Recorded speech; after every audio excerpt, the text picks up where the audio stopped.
ষড়যন্ত্র করে সেনাবাহিনীকে জনগণের মুখোমুখি দাঁড় করানোর চেষ্টা হচ্ছে বললেন তারেক রহমান। ফাঁস হলো আওয়ামী লীগ পুনর্বাসনের গোপন চক্রান্ত। দেশে কোনো জরুরি অবস্থা জারি করা হয়নি বললেন সেনাপ্রধান ওয়াকারুজ্জামান। এনসিপি নেতা হান্নানের উপর হামলা অভিযোগ বিএনপির বিরুদ্ধে। আসসালামু আলাইকুম দর্শক, আমাদের হাতে থাকা সর্বশেষ সংবাদে আপনাদের স্বাগত। এতক্ষণ শুনছিলেন সংবাদ শিরোনাম, এবারে থাকছে বিস্তারিত। ষড়যন্ত্র করে সেনাবাহিনীকে জনগণের মুখোমুখি দাঁড় করানোর চেষ্টা হচ্ছে বললেন তারেক রহমান। সেনাবাহিনীকে জনগণের মুখোমুখি দাঁড় করানোর চেষ্টা করা হচ্ছে বলে মন্তব্য করেছেন বিএনপির ভারপ্রাপ্ত চেয়ারম্যান তারেক রহমান। এর পেছনে নিশ্চয়ই কোনো ষড়যন্ত্র আছে বলেও তিনি মনে করেন। তারেক রহমান বলেন, মহাসচিব সাহেব ওনার বক্তব্যে যে কথাটি বলেছেন, কোথাও কেউ কিছু একটা হয়তো করার চেষ্টা করছে, সেনাবাহিনী ও জনগণকে মুখোমুখি করানোর চেষ্টা করা হচ্ছে বলে মন্তব্য করেন তারেক রহমান। তারেক রহমান বলেন, আপনি একজন সাংবাদিক হিসেবে এবং আমি একজন রাজনৈতিক কর্মী হিসেবে এতটুকু বুঝি, এটির পেছনে নিশ্চয়ই কোনো ষড়যন্ত্র আছে। আমরা সকলে মিলে যদি সচেতন হই তাহলে অবশ্যই আমরা এই ষড়যন্ত্র মোকাবেলা করতে সক্ষম হব। তারেক রহমান বলেন, বিগত 15 বছর আমরা বাংলাদেশের নাগরিক হিসেবে যে বিষয়গুলো আমাদের আশেপাশে দেখেছি, প্রত্যেকটা মানুষ বাংলাদেশে চায় এর একটা পরিবর্তন হোক। আমাদের আহ্বান থাকবে এ ব্যাপারে বাংলাদেশের মানুষকে রাজনৈতিক দল হিসেবে আমাদের যার যা করার সেই সহযোগিতা করতে সক্ষম হবেন। আমাদের এই ষড়যন্ত্র মোকাবেলা করতে হবে।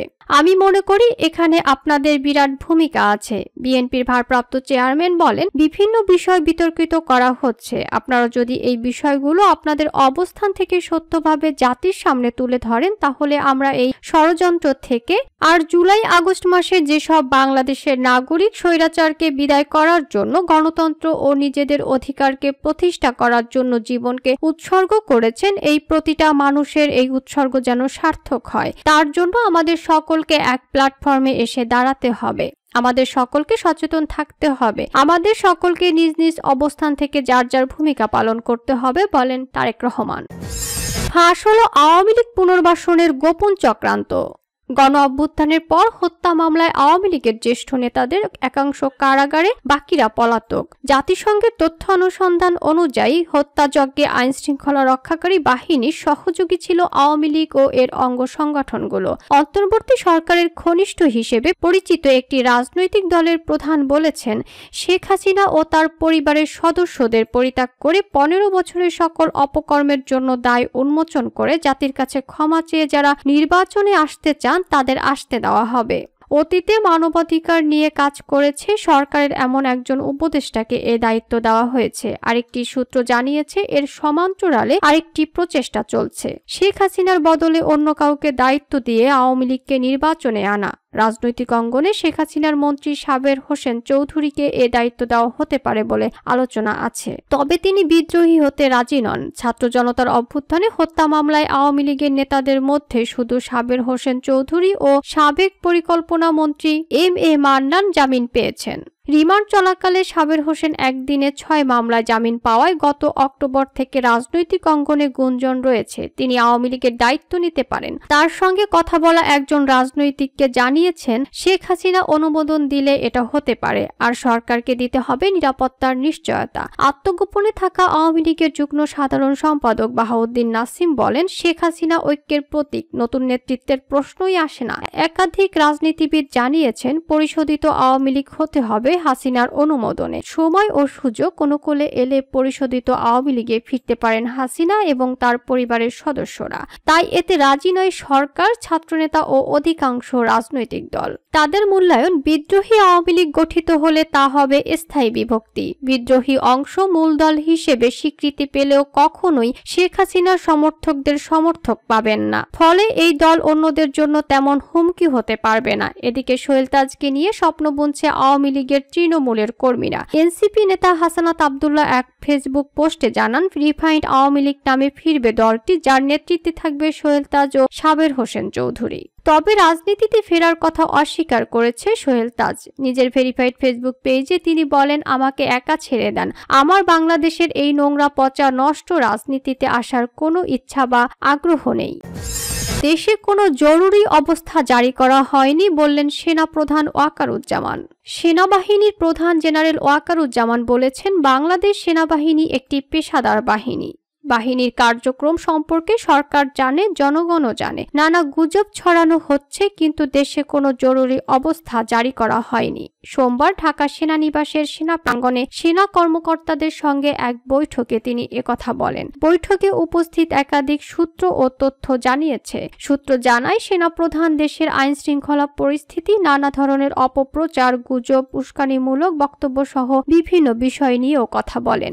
ঢাকার বাইরে সেনা কর্মকর্তারা অনলাইন মাধ্যমে এই আয়োজনের সঙ্গে যুক্ত হন। সূত্র জানায়, কর্মকর্তা ও সৈনিকদের প্রতি কৃতজ্ঞতা জানিয়ে সেনাবাহিনীর প্রধান ওয়াকারুজ্জামান বলেন, বর্তমান পরিস্থিতিতে যে দায়িত্ব ও নিষ্ঠার সঙ্গে সেনাবাহিনী কাজ করছে সেটি দেশ ও জাতি চিরকাল স্মরণ রাখবে। তিনি সবাইকে ধৈর্যের সঙ্গে দায়িত্ব পালনের পাশাপাশি যে কোনো উস্কানিমূলক বক্তব্যে প্রতিক্রিয়া না দেখানোর বিষয়ে সতর্ক করেন। তিনি বলেন, এমন কিছু করা যাবে না যাতে উস্কানিদাতাদের লক্ষ্য অর্জিত হয়। ভুল তথ্যে বিভ্রান্ত না হওয়ার আহ্বান জানিয়ে সেনাপ্রধান বলেন, নানা গুজব ছড়ানো হচ্ছে, কিন্তু দেশে কোনো জরুরি অবস্থা জারি করা হয়নি। অনেকে নানা ভুল তথ্য, অপতথ্য নানাভাবে ছড়াচ্ছে, এতে বিভ্রান্ত হওয়া যাবে না। পরিস্থিতি সামলাতে হবে ধৈর্যের সঙ্গে। সেনাবাহিনীর কাছে সর্বোচ্চ অগ্রাধিকার দেশ ও দেশের জনগণ। সেনাপ্রধান জেনারেল ওয়াকারুজ্জামান বলেন, সামনে ঈদ, আইন শৃঙ্খলা পরিস্থিতি ঠিক রাখতে হবে। যদি কোনো কারণে কোথাও আইন শৃঙ্খলার অবনতি হয়, কঠোরভাবে সেটি নিয়ন্ত্রণ করতে হবে। গত সপ্তাহে জাতিসংঘ সচিব অ্যান্টনিও গুতেরেসের বাংলাদেশ সফরের প্রসঙ্গ উল্লেখ করে সেনাপ্রধান বলেন, জাতিসংঘ মহাসচিব শান্তি মিশনে বাংলাদেশ সেনাবাহিনীর ভূমিকার প্রশংসা করেছেন। গত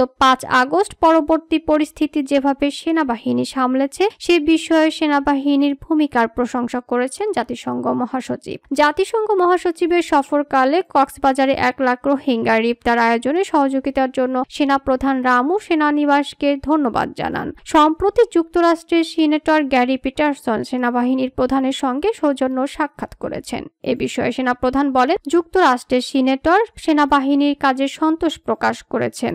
জুলাই অভ্যুত্থানে আহত শিক্ষার্থীদের পাশে থাকার কথা উল্লেখ করে সেনাপ্রধান বলেন, গত রোববার ঢাকা সেনানিবাসের সেনা মালঞ্চে জুলাই অভ্যুত্থানে আহত শিক্ষার্থীদের সম্মানে ইফতার অনুষ্ঠানের আয়োজন করা হয়। এনসিপি নেতা হান্নানের উপর হামলা, অভিযোগ বিএনপির বিরুদ্ধে। এনসিপির জ্যেষ্ঠ যুগ্ম মুখ্য সমন্বয়ক আব্দুল হান্নান মাসুদের পথসভায় হামলার অভিযোগ পাওয়া গেছে। সোমবার সন্ধ্যা 7:30টার দিকে উপজেলার জাহাজমারা বাজারে ওই হামলার ঘটনা ঘটে। হান্নানের অভিযোগ, স্থানীয় বিএনপির নামধারী কিছু লোকের নেতৃত্বে হামলা হয়। এ ঘটনার প্রতিবাদে তাৎক্ষণিক জাহাজমারা বাজারে অবস্থান কর্মসূচি পালন করেন হান্নান সহ দলের নেতাকর্মীরা। জানা যায়, উপজেলার জাহাজমারা বাজারে জাতীয় নাগরিক পার্টির পথসভা চলছিল। অন্যদিকে সোনাদিয়া ইউনিয়নের শেকু মার্কেটে কৃষক দলের এক ইফতার মাহফিলে আওয়ামী লীগের হামলার প্রতিবাদে জাহাজমারা বাজারে প্রতিবাদ মিছিল বের করে বিএনপি। এ সময় হামলার ঘটনা ঘটে। এতে উভয় পক্ষের বেশ কয়েকজন আহত হয়েছেন। বৈষম্য বিরোধী ছাত্র আন্দোলন ও জাতীয় নাগরিক পার্টি হাতিয়ার প্রতিনিধি মোহাম্মদ ইউসুফ জানান, সন্ধ্যার পর তাদের পূর্ব নির্ধারিত পথসভা ছিল জাহাজমারা বাজারে। সেখানে যথাসময় আব্দুল হান্নান মাসুদ বক্তব্য দেওয়া শুরু করেন। এ সময় 30 থেকে 40 জনের একটি গ্রুপ এসে আব্দুল হান্নান মাসুদের পথসভায় বাধা দেয়।